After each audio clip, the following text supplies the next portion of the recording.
Dia 31 de janeiro. Gênesis capítulo 32.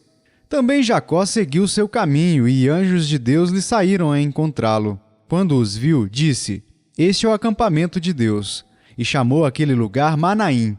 Então Jacó enviou mensageiros adiante de si a Esaú, seu irmão, à terra de Seir, território de Edom, e lhes ordenou: Assim falareis a meu senhor Esaú: Teu servo Jacó manda dizer isto: Como peregrino morei com Labão, em cuja companhia fiquei até agora.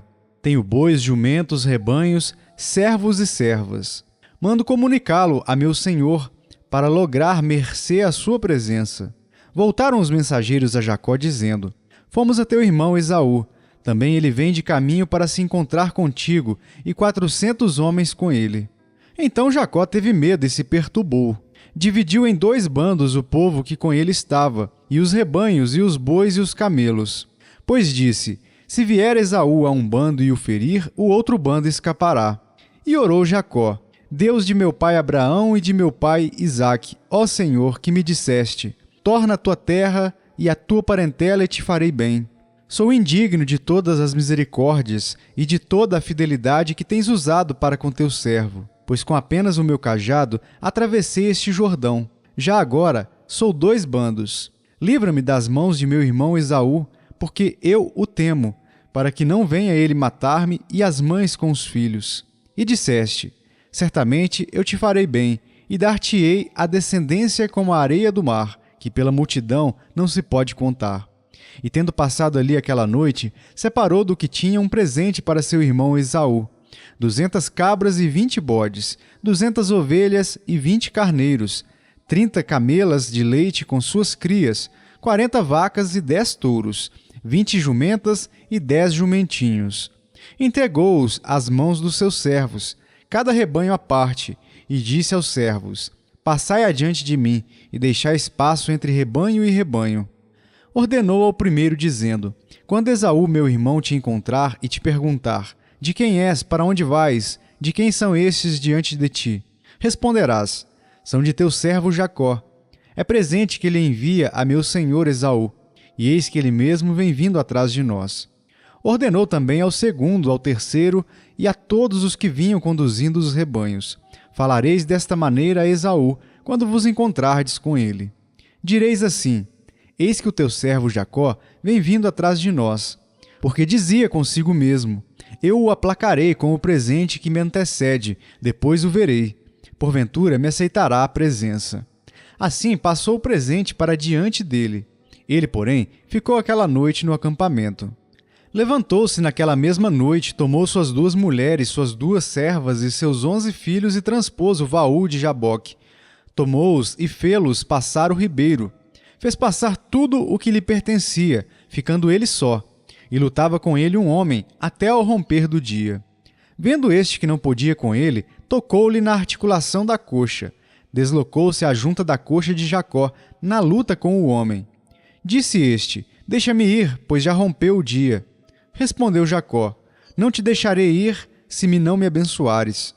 Perguntou-lhe, pois: Como te chamas? Ele respondeu: Jacó. Então disse: Já não te chamarás Jacó, e sim Israel, pois como príncipe lutaste com Deus e com os homens e prevaleceste. Tornou Jacó: Dize, rogo-te, como te chamas? Respondeu ele: Por que perguntas pelo meu nome? E o abençoou ali. Aquele lugar chamou Jacó Peniel, pois disse: Vi a Deus face a face, e a minha vida foi salva. Nasceu-lhe o sol, quando ele atravessava Peniel, e manquejava de uma coxa. Por isso, os filhos de Israel não comem até hoje o nervo do quadril na articulação da coxa, porque o homem tocou a articulação da coxa de Jacó no nervo do quadril. Marcos capítulo 3. De novo entrou Jesus na sinagoga e estava ali um homem que tinha ressequida uma das mãos. Estavam observando a Jesus para ver se o curaria em dia de sábado, a fim de o acusarem. E disse Jesus ao homem da mão ressequida: Vem para o meio. Então lhes perguntou: É lícito nos sábados fazer o bem ou fazer o mal? Salvar a vida ou tirá-la? Mas eles ficaram em silêncio. Olhando-os ao redor, indignado e condoído com a dureza do seu coração, disse ao homem: Estende a mão. Estendeu-a, e a mão lhe foi restaurada. Retirando-se os fariseus, conspiravam logo com os herodianos contra ele, em como lhe tirariam a vida. Retirou-se Jesus com seus discípulos para os lados do mar. Seguia-o da Galiléia uma grande multidão. Também da Judéia, de Jerusalém, da Idumeia, da além do Jordão e dos arredores de Tiro e de Sidom, uma grande multidão. Sabendo quantas coisas Jesus fazia, veio ter com ele. Então, recomendou a seus discípulos que sempre lhe tivessem pronto um barquinho, por causa da multidão, a fim de não o comprimirem, pois curava a muitos de modo que todos os que padeciam de qualquer enfermidade se arrojavam a ele para o tocar. Também os espíritos imundos, quando o viam, prostravam-se diante dele e exclamavam: Tu és o Filho de Deus! Mas Jesus lhes advertia severamente que o não expusessem à publicidade. Depois subiu ao monte e chamou os que ele mesmo quis, e vieram para junto dele. Então designou 12 para estarem com ele e para os enviar a pregar e a exercer a autoridade de expelir demônios. Eis os 12 que designou: Simão, a quem acrescentou o nome de Pedro, Tiago, filho de Zebedeu, e João, seu irmão, aos quais deu o nome de Boanerges, que quer dizer filhos do trovão, André, Filipe, Bartolomeu, Mateus, Tomé, Tiago, filho de Alfeu, Tadeu, Simão, o Zelote, e Judas Iscariotes, que foi quem o traiu. Então ele foi para casa. Não obstante, a multidão afluiu de novo, de tal modo que nem podiam comer. E quando os parentes de Jesus ouviram isto, saíram para o prender, porque diziam: Está fora de si. Os escribas que haviam descido de Jerusalém diziam: Ele está possesso de Beelzebu, e é pelo maioral dos demônios que expele os demônios. Então, convocando-os, Jesus lhes disse por meio de parábolas: Como pode Satanás expelir a Satanás? Se um reino estiver dividido contra si mesmo, tal reino não pode subsistir. Se uma casa estiver dividida contra si mesma, tal casa não poderá subsistir. Se, pois, Satanás se levantou contra si mesmo e está dividido, não pode subsistir, mas perece. Ninguém pode entrar na casa do valente para roubar-lhe os bens sem primeiro amarrá-lo, e só então lhe saqueará a casa. Em verdade vos digo que tudo será perdoado aos filhos dos homens, os pecados e as blasfêmias que proferirem, mas aquele que blasfemar contra o Espírito Santo não tem perdão para sempre, visto que é réu de pecado eterno. Isto porque diziam: Está possesso de um espírito imundo. Nisto chegaram sua mãe e seus irmãos, e tendo ficado do lado de fora, mandaram chamá-lo. Muita gente estava assentada ao redor dele e lhe disseram: Olha, tua mãe, teus irmãos e irmãs estão lá fora à tua procura. Então ele lhes respondeu, dizendo: Quem é minha mãe e meus irmãos? E correndo o olhar pelos que estavam assentados ao redor, disse: Eis minha mãe e meus irmãos. Portanto, qualquer que fizer a vontade de Deus, esse é meu irmão, irmã e mãe. Ester, capítulo 8. Naquele mesmo dia, deu o rei Assuero à rainha Ester a casa de Amã, inimigo dos judeus. E Mordecai veio perante o rei, porque Ester lhe fez saber que era seu parente. Tirou o rei o seu anel que tinha tomado a Amã e o deu a Mordecai. Ester pôs a Mordecai por superintendente da casa de Amã. Falou mais Ester perante o rei e se lhe lançou aos pés. E com lágrimas lhe implorou que revogasse a maldade de Amã, o agagita, e a trama que havia empreendido contra os judeus. Estendeu o rei para Ester o cetro de ouro.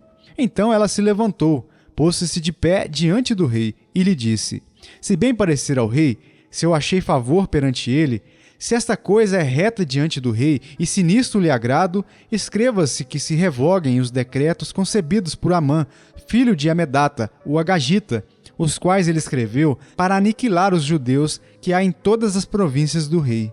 Pois como poderei ver o mal que sobrevirá ao meu povo? E como poderei ver a destruição da minha parentela?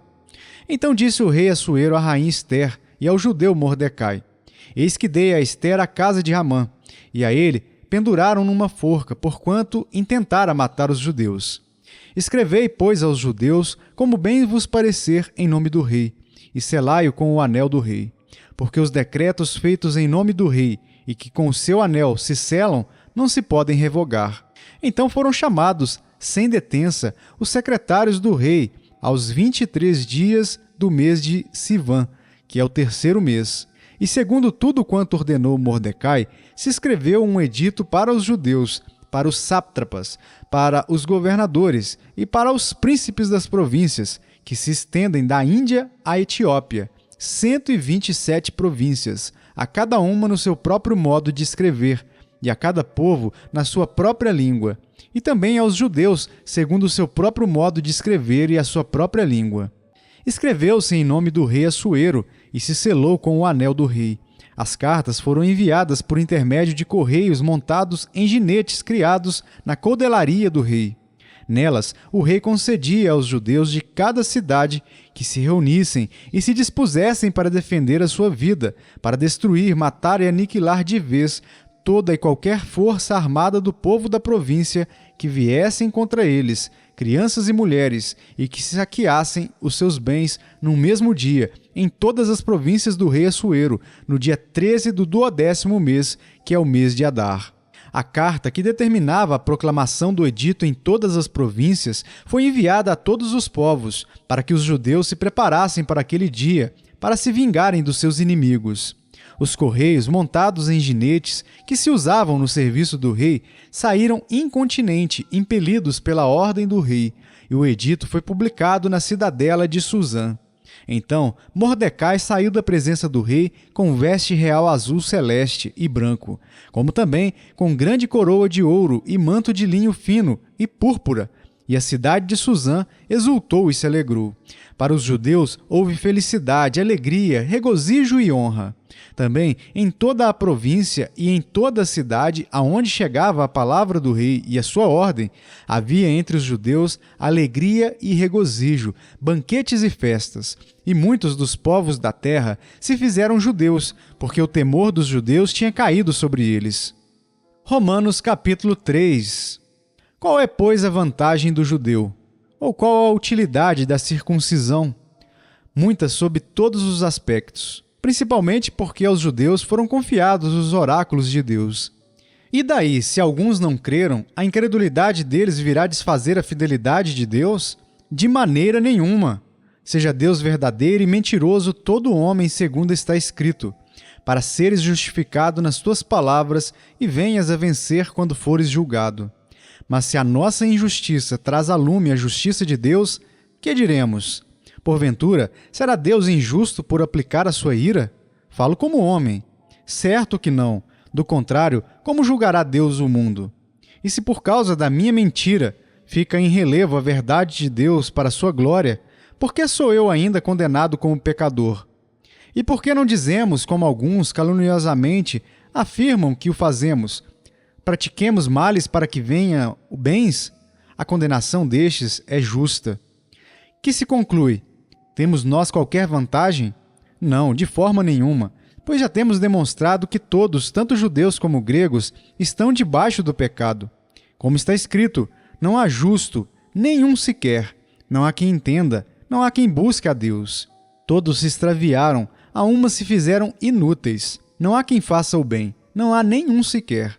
A garganta deles é sepulcro aberto. Com a língua, urdem engano, veneno de víbora está nos seus lábios. A boca, eles a têm cheia de maldição e de amargura. São os seus pés velozes para derramar sangue. Nos seus caminhos há destruição e miséria. Desconheceram o caminho da paz. Não há temor de Deus diante de seus olhos. Ora, sabemos que tudo o que a lei diz, aos que vivem na lei, o diz para que se cale toda a boca, e todo mundo seja culpável perante Deus, visto que ninguém será justificado diante dele por obras da lei, em razão de que pela lei vem o pleno conhecimento do pecado. Mas agora, sem lei, se manifestou a justiça de Deus, testemunhada pela lei e pelos profetas, justiça de Deus mediante a fé em Jesus Cristo, para todos e sobre todos os que creem.